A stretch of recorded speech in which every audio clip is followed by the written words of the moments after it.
দুটি পৃথক শরীরের বসবাসকারী এক আত্মার নামই হলো স্বামী স্ত্রী। পুরুষের জন্ম পাথরে ফুল ফোটাবার জন্য, নারীর জন্ম সেই ফুলের সুবাসটুকু আঁচলে বেঁধে রাখার জন্য। এভাবেই পুরুষের অক্লান্ত পরিশ্রমে ও নারীর নিবিড় পরিচর্যার ভিতর দিয়ে যুগের পর যুগ টিকে আছে হাজারো জোড়াতালির সংসার। পরিবারের সাথে রক্তের সম্পর্ক আর স্বামী স্ত্রীর আত্মার সম্পর্ক। তাই তো শেষ বয়সে পরিবার নয়, স্বামীর পাশে স্ত্রী আর স্ত্রীর পাশে স্বামী থাকে। স্ত্রীকে শাসন করে নয়, ভালোবাসা দিয়ে আগলে রাখেন। দেখবেন তার পক্ষ থেকে এমন কিছু পাবেন যা শাসন করলেও পেতেন না। প্রতিদিনের ইনকামের টাকা থেকে কমপক্ষে 10 টাকা হলেও আপনার স্ত্রীর কাছে জমা রাখুন। বিশ্বাস করুন, আপনার বিপদের দিনে আপনার স্ত্রীর কাছে জমা রাখা টাকাগুলোই কাজে লাগবে। পুরুষের কঠোর পরিশ্রম ভালো থাকার জন্য নয়, বরং স্ত্রী সন্তানদের ভালো রাখার জন্য। তাই নিজের স্বামীকে সম্মান করুন, যত্ন করুন, তার আয় বুঝে আবদার করুন। ঘরে আসলে হাসি মুখে কথা বলুন। মনে রাখবেন, স্ত্রীর জন্য স্বামীর চেয়ে আপন পৃথিবীতে আর কেউ নেই। পৃথিবীতে বিশ্বাস আর ভরসার স্থান হলো স্বামী স্ত্রীর সম্পর্ক। যেখানে ঝগড়া, রাগ, অভিমান আছে, দিন শেষে ভালোবাসাটাই বেশি।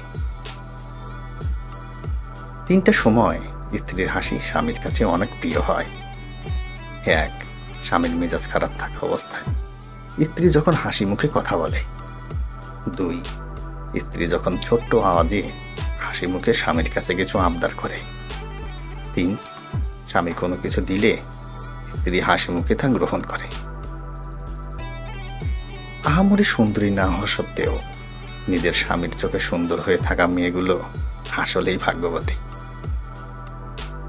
একজন বিবাহিত নারীর সবচেয়ে আস্থা এবং ভরসার জায়গা হচ্ছে তার স্বামী। সুন্দরী স্ত্রী পাওয়া সহজ, কিন্তু সুন্দর চরিত্রের স্ত্রী পাওয়া ভাগ্যের ব্যাপার। যার স্বামী ভালো, তার কোনো বন্ধুর প্রয়োজন হয় না। তার মন ভালো রাখতে একটা স্বামী যথেষ্ট।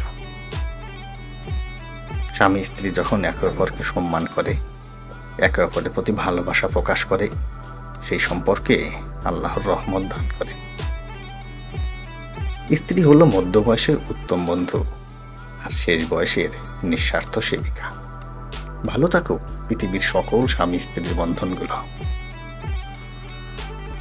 স্ত্রীকে সবার সামনে অপমান করে ভুল শুধরানোর মধ্যে স্বামীদের গর্ব করার কিছু নেই, বরং আড়ালে ভালোবাসা ও সহধর্মিতা দিয়ে স্ত্রীকে যদি বুঝিয়ে দেওয়া হয়, তাহলে সে স্বামীর স্থান স্ত্রীর কাছে হয় অনেক নির্ভরযোগ্য ও সম্মানের।